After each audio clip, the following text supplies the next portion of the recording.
اعوذ باللہ السمیع العلیم من الشیطان اللعین الرجیم بسم اللہ الرحمن الرحیم الحمد للہ رب العالمین والصلاة والسلام علی سیدنا و نبینا و شفیعنا بالقاسم محمد و آلہ الطیبین الطاہرین المعصومین ولعنۃ اللہ علی اعدائہم اجمعین من یومنا ھذا الی یوم الدین اما بعد فقد قال اللہ سبحانہ تبارک و تعالی فی کتابہ المبین وہو اصدق الصادقین بسم اللہ الرحمن الرحیم لا تحسبن الذین قتلوا فی سبیل اللہ امواتا بل احیاء عند ربہم یرزقون۔ خداوند عالم قرآن مجید میں ارشاد فرماتا ہے کہ دیکھو ہرگز ان کو مردہ تصور نہ کرنا جو اللہ کی راہ پر قتل کر دیے گئے، اللہ کی راہ پر شہید کر دیے گئے، بلکہ وہ زندہ ہیں اور اپنے پروردگار کی جانب سے رزق پا رہے ہیں۔ عزیزان گرامی، شہید جس کی زندگی کا اعلان قرآن کر رہا ہے، شہید کی زندگی کا اعلان ہو رہا ہے کہ دیکھو جو اللہ کی راہ پر قتل ہو جائے وہ مردہ نہیں ہے، جو اللہ کی راہ پر قتل کر دیا جائے وہ مرا ہوا نہیں ہے، جو اللہ کی راہ پر قتل ہو جائے وہ زندہ ہے، اور ایسا زندہ ہے کہ جس کو رزق مل رہا ہے، ایسا زندہ ہے کہ جس کو حیات مل رہی ہے، ایسا زندہ ہے کہ جس کی زندگی کا اعلان خالق موت و حیات کر رہا ہے۔ اس واسطے کہ زندگی اللہ کے اختیار میں ہے اور موت بھی اللہ ہی کے اختیار میں ہے۔ خالق موت بھی اللہ ہے اور خالق حیات بھی اللہ ہے۔ وہ اللہ جس کے اختیار میں زندگی اور موت دونوں ہیں، وہ شہید کی زندگی کے واسطے اعلان کر رہا ہے کہ شہید زندہ ہے۔ عزیزان گرامی، جب عام شہید زندہ ہے،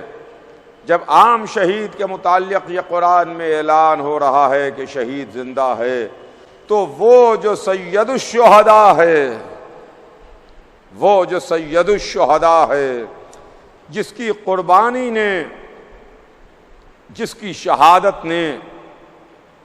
پورے اسلام کو بچا لیا، پورے دین کو بچا لیا، پورے مذہب کو بچا لیا، پورے دستور کو بچا لیا،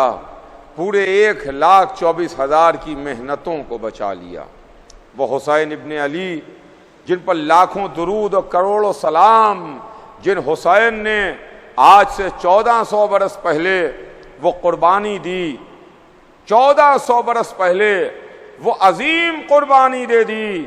جیسی قربانی نہ حسین سے پہلے کسی نے دی ہے، نہ حسین کے بعد کوئی دے گا، نہ صبح قیامت تک ویسی کوئی قربانی دے سکتا ہے۔ اس واسطے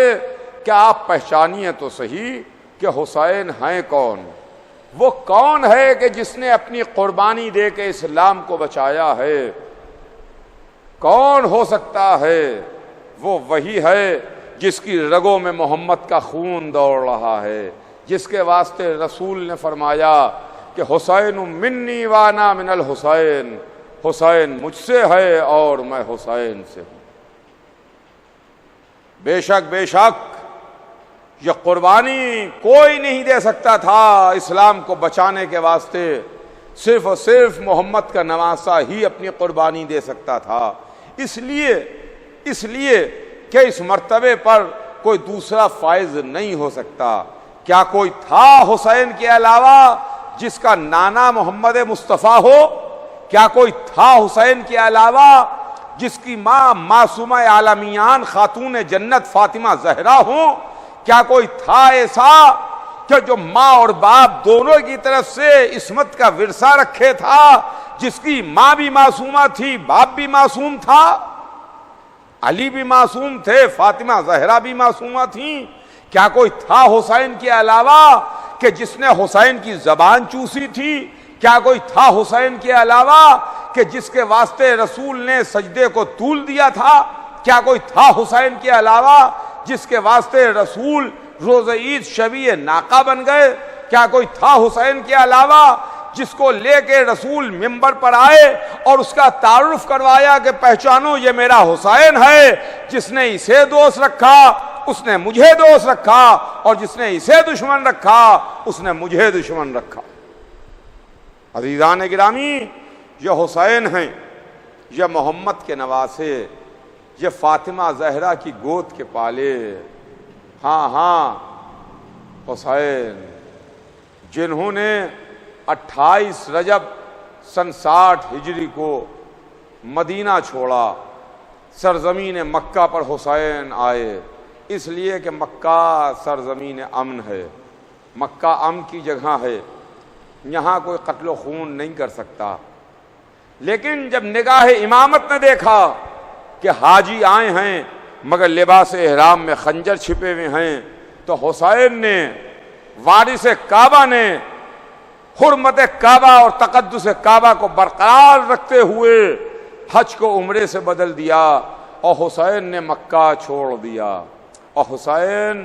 سرزمین کربلا کی جانب چلے۔ محمد کا نواسا حج کو عمرے سے بدل کے کربلا چلا، اور دوسری محرم کی وہ تاریخ آئی جب حسین کربلا کی زمین پر پہنچے، جب حسین اسلام کو بچانے کے واسطے اس زمین پر آ گئے جس زمین کا وعدہ کیا گیا تھا، جس زمین کی خاک حسین نے چلتے وقت اپنی نانی جناب ام سلمہ کے حوالے کی تھی۔ اے نانی، اس خاک کو بھی اسی خاک میں ملا لیجئے جو خاک میرے نانا آپ کو دے کے گئے ہیں۔ یہاں تک کہ تاریخیں گزرتی رہیں، 7ویں محرم سے پانی بند ہوا، 8ویں محرم، 9ویں محرم، 10ویں محرم، عاشور کا دن آیا۔ عاشور کا دن آل محمد پر قیامت کا دن تھا، قربانی کا دن تھا۔ ایک ایک حسین پر جاتا رہا، نچھاور ہوتا رہا، اپنی جان قربان کرتا رہا۔ کبھی دوست گئے، کبھی اصحاب گئے، کبھی انصار گئے، کبھی دل کے ٹکڑے سے دھارے، یہاں تک کہ ایک موقع وہ بھی آیا کہ جب حسین اون و محمد کے لاشیں لے کے آئے۔ ایک منزل وہ بھی آئی کہ جب زہرا کے لال نے اپنے یتیم بھتیجے کا لاشا اٹھایا۔ کبھی حسین اپنے برابر کے بھائی اور لشکر کے علمدار عباس کے سرہانے پہنچے، اور عباس کے سرہانے بیٹھ کے مرثیہ پڑھا، اے میرے بھیا عباس، تمہارے بعد وہ آنکھیں جاگیں گی جو تمہاری وجہ سے سوتی تھیں، اور وہ آنکھیں سوئیں گی جو تمہاری وجہ سے جاگا کرتی تھیں، تمہارے خوف میں جاگا کرتی تھیں۔ اب اس کے بعد زہرا کے لال نے اپنے 18 برس کے کڑجل جوان کے سینے سے برچھی کا بھل کھینچا، اور اس کے بعد 6 مہینے کے بچے کے گلے سے تیر نکالا۔ ان تمام امور سے فراغت پانے کے بعد حسین ابن علی اپنی قربانی پیش کرنے کے واسطے میدان میں تشریف لائے، تلوار چلائی، تلوار چلا رہے تھے، اعضائے جسم انسانی کٹ کٹ کے گر رہے تھے، الامان و الحفیظ کی صدائیں بلند ہو رہی تھیں کہ ایک مرتبہ حسین کے کانوں میں ایک آواز آئی، ایک آواز حسین نے سنی، کہنے والا نظر نہیں آ رہا تھا مگر آواز آ رہی تھی، آواز سنائی دے رہی تھی، یا ایتھا النفس المطمئنہ ارجعی الی ربک راضیۃ مرضیہ فادخلی فی عبادی فادخلی جنتی۔ اے نفس مطمئن، پلٹا اپنے رب کی طرف اس شان سے کہ وہ تو اس سے راضی، وہ تجھ سے راضی، تو اس سے راضی، وہ تجھ سے راضی۔ ہاں کربلا میں عصر عاشور حسین کا پروردگار، حسین کا خدا حسین کو نفس مطمئن کہہ کے آواز دے رہا ہے، نفس مطمئن کہہ کے پکار رہا ہے، اے یزید تو حسین کو کیا ڈرائے گا دھمکائے گا؟ عصر عاشور جب حسین کا دل نہیں دھڑکا تو حسین کا نظریہ کیا بدلے گا؟ حسین نے تلوار کو نیام میں رکھا، ظالم قریب آیا، کربلا کے میدان میں سورج ڈوب گیا، شام غریبہ آ گئی، بے کسوں کی شام، غریبوں کی شام، یتیموں کی شام، بیواؤں کی شام۔ ہاں عزیزوں، یہ شام غریبہ ہے، یہ رات نہیں ہے، یہ شام غریبہ ہے، غریبوں کی شام، غریبوں کی رات۔ ہاں ہاں، جہاں چاند تو آسمان پر نظر آ رہا ہے مگر نور نہیں ہے، ستارے تو ہیں مگر ان میں سے نور غائب ہے۔ ہاں ہاں، ذرا سا ہمارے ساتھ آئیے، چلیے، ٹھہریے، تصور کیجئے اور کربلا چلیے، کربلا میں چلیے تو ہم آپ کو دکھائیں کہ شام غریبہ میں کیا منظر ہے۔ صبح عاشورہ کو جنگ کا آغاز ہوا، نماز صبح کے بعد لڑائی چھڑ گئی، عصر آتے آتے لڑائی تمام ہو گئی، جب حسین کا گلا کاٹ لیا گیا اور سر حسین نیزے پر بلند کیا گیا۔ عصر آتے آتے کربلا کی لڑائی ختم ہو گئی۔ اب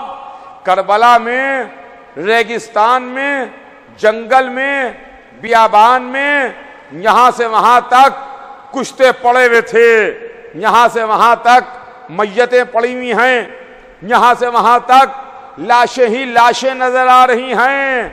کچھ زخمی ہیں جن کے کراہنے کی آوازیں آ رہی ہیں، میتیں پڑی ہوئی ہیں، خون ہی خون نظر آ رہا ہے۔ لیکن ایسی عالم میں، ایسے کیفیت میں ہمیں کچھ بچے بھی نظر آ رہے ہیں، کچھ شکستہ ہتھیار بھی ٹوٹے پڑے ہوئے ہیں۔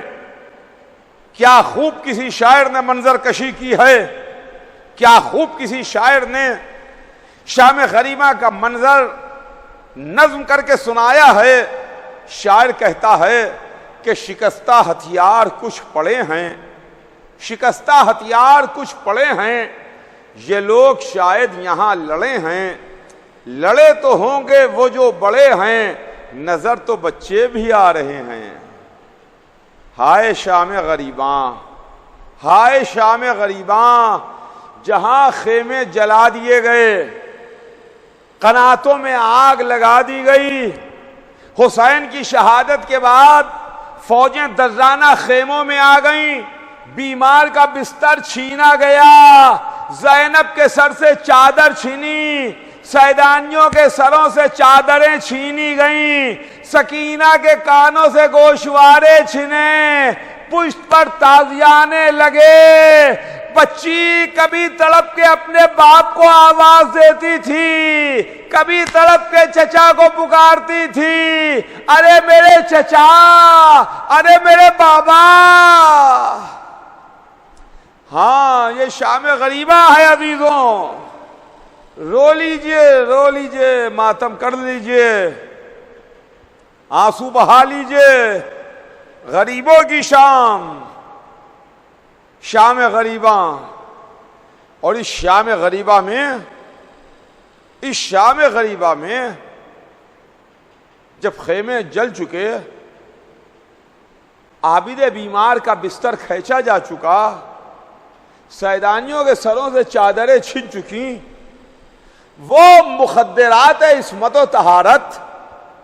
جن کا سایہ بھی چشم فلک نے نہ دیکھا، اب ان کے سر پر چادر نہیں ہے، اپنے چہروں کو بیویاں اپنے بالوں سے پردہ کیے ہوئے ڈھکے ہوئے ہیں۔ ایسے عالم میں، ایسی کیفیت میں جناب زینب، اب زینب وہ زینب نہیں ہیں جو دوپہر تک تھیں، اب زینب کچھ ذمہ داریاں اپنے پاس رکھتی ہیں۔ زینب شاید محمد کی ذمہ داری، شاید علی کی ذمہ داری، شاید فاطمہ کی ذمہ داری، یہ تمام ذمہ داریوں کے لیے ہوئے زینب یا علی کہہ کے خاک کربلا سے بلند ہوئی، اٹھیں، اور اس کے بعد زینب نے بچوں کو دیکھا، بچوں کو گنا، بچوں کو تلاش کیا تو زینب کو ایک ننھی کمسن سکینہ نظر نہیں آئی۔ زینب تڑپ گئیں، زینب پریشان ہو گئیں، ہائے میرے بھیا کی امانت، ہائے میرے بھیا کی امانت، ہائے سکینہ کہاں چلی گئی؟ ارے میرا بھیا، میرا حسین چلتے چلتے کہہ کے گیا تھا زینب سکینہ کا خیال رکھنا، اے زینب سکینہ سے غافل نہ ہونا، اے زینب سکینہ تمہارے حوالے۔ ارے بیٹی سکینہ کہاں چلی گئی؟ کہ ایک مرتبہ زینب کبریٰ اٹھی اور سکینہ کو تلاش کرنے کے واسطے صحرا کی جانب چلیں، آہستہ آہستہ قدم بڑھاتی ہوئی، سکینہ کو آواز دیتی ہوئی، سکینہ کو پکارتی ہوئی چلیں، سکینہ، ارے سکینہ، ارے میری بیٹی سکینہ، ارے میرے لال سکینہ کہاں ہو؟ زینب کو آواز کے جواب میں کوئی آواز نہ سنائی دی کہ ایک مرتبہ ایک نشیب سے زینب نے محسوس کیا کہ کسی بچی کے رونے کی آواز آ رہی ہے، کسی بچی کے رونے کی صدا آ رہی ہے۔ زینب اس نشیب کی جانب گئیں۔ اب جو زینب نشیب کے قریب پہنچی تو دیکھا سکینہ ایک لاشے سے لپٹی ہوئی بیان کر رہی ہے، ارے میرے بابا، ارے میرے بابا، ارے میرے بابا، اے بابا آپ کے بعد ظالموں نے سر سے چادر چھین لی، بابا آپ کے بعد تماچے مارے گئے، کانوں سے گوشوارے چھینے گئے، اے میرے بابا رات ہوئی ہے، آپ کا سینہ یاد آ رہا ہے، اے میرے بابا اپنے سینے پر بیٹی کو سلاتے تھے، آج بیٹی سے خفا کیوں ہو گئے؟ زینب اس نشیب میں پہنچی، سمجھ گئیں، پہچان گئیں کہ سکینہ اپنے بابا کے لاشے سے لپٹی ہوئی بیان کر رہی ہے۔ آہستہ سے زینب نے سکینہ کے سر پر ہاتھ رکھا، کہا بیٹی پھوپھی تم پر نثار، پھوپھی تم پر صدقے، پھوپھی تم پر قربان، اے بیٹی بتاؤ تم یہاں تک کیسے پہنچی، تم نے اپنے بابا کو کیسے پہچانا؟ تو اب سکینہ کا جواب سنیے گا، بی بی نے کیا جواب دیا؟ کہا پھوپھی اماں جب رات ہوئی مجھے اپنے بابا کا سینہ یاد آیا تو میں بابا کی یاد میں بابا کو پکارتی ہوئی چلی، مقتل کی جانب چلی، ارے میرے بابا، ارے میرے بابا، ارے میرے بابا، اے پھوپھی اماں اس نشیب سے آواز آئی، الیہ الیہ یا بنیا، اے بیٹی ادھر آ جا تیرا بابا ادھر ہے۔ ہائے شام غریباں، ہائے بے کسوں کی رات، ہائے غریبوں کی رات، ہاں ہاں یہ شام غریباں گزر رہی ہے، ذرا سا کان لگا کے سنیے، شام غریبہ میں میرے ساتھ کربلا چلیے، ارواح انبیاء آ گئی ہیں، ملائکہ کے رونے کی صدائیں ہیں، جنوں کے ماتم کرنے کی آوازیں آ رہی ہیں، یہ ملائکہ کے رونے کی آوازیں، یہ جنوں کے ماتم کرنے کی آوازیں، یہ آوازیں آ رہی ہیں، یہ آوازیں کانوں سے ٹکرا رہی ہیں، اور ان تمام آوازوں کو چیرتی ہوئی ایک آواز آ رہی ہے، ارے میرے لال حسین، ارے میرے لال حسین، یہ تمہیں کس نے شہید کر دیا؟ آپ پہچان گئے نا، یہ حسین کی ماں فاطمہ زہرا کی آواز ہے، جس نے چکیا پیس پیس کے پالا تھا، فاطمہ جنت سے آ گئیں، ہائے شام غریباں، ہائے بے کسوں کی رات، ہائے یتیموں کی رات، ہائے غریبوں کی رات، واہ حسینہ، واہ مظلومہ کی صدائیں بلند۔